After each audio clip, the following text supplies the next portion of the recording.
Isa na namang magandang umaga sa ating lahat mga ka-agri.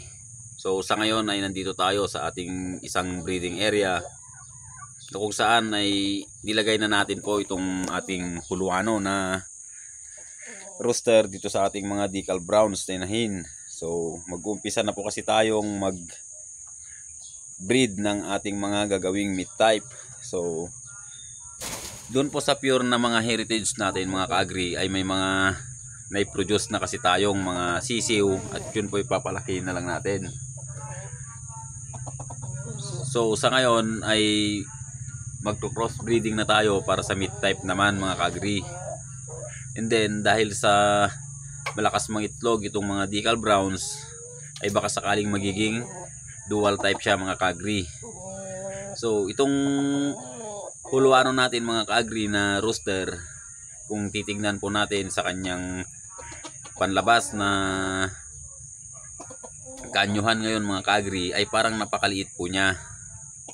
Pero kung ito po ay ating hahawakan at ikikilo, ito po ay umaabot na po ng lagpas 2 kilo mga ka-agri at bata pa po siya. Siguro pag nag-mature to mga ka-agri ay mas lalo pa siyang lalaki at tataba. So gusto nating magkaroon ng mga breeds na pang meat type na mabilis lumaki at mabibigat mga ka-agri.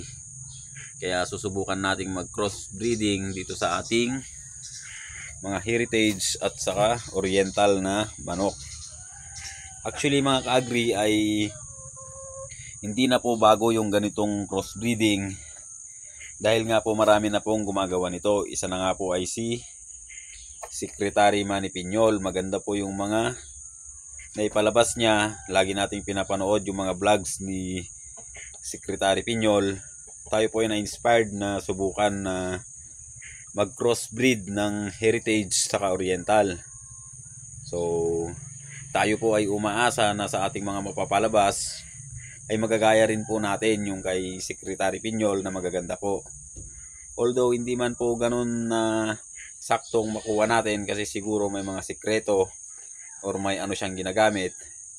Pero kahit konti lang yung makuha natin mga ka-agri ay okay na po yun. Pero yung pinaka main materials po niya ay mga oriental tsaka heritage po. Kaya yun po ay gagamitin natin mga ka-agri at gagayahin. So sa pagmamanok mga ka-agri ay hindi po natin masasabing tayo po ay eksperto na. Yan po ay tuloy-tuloy na pag-aaral at pag-ano pa rin po mga ka-agri, experiment kumbaga. So yung mga experiment na subok na gaya nga po ng nabanggit natin na ginawa ni Secretary Piñol, yun po ang isang gagayahin natin dahil po successful po siya. Tapos ito mga ka-agri ay may nag-iitlog na naman dito and may na-collect na naman tayo kanina. So sorry sa disturbance pero kailangan natin kasing ipakita sana kaya lang bumaba ka naman. Bali yun lang po mga ka-agri, siguro sa mga susunod na buwan ay ipapakita po namin yung magiging offspring ng ano or kakalabasan ng crossbreeding natin dito. So sa ngayon pala ay gusto naming magpasalamat sa aming mga subscribers dahil napapansin po natin ay talagang dumadami na po.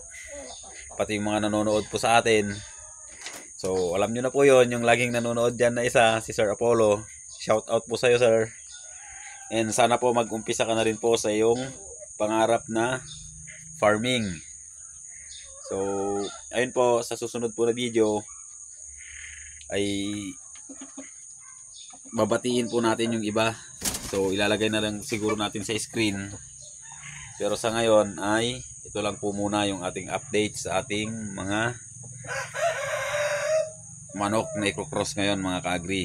So maraming salamat po ulit sa ating mga subscribers at sa mga nanonood po sa atin.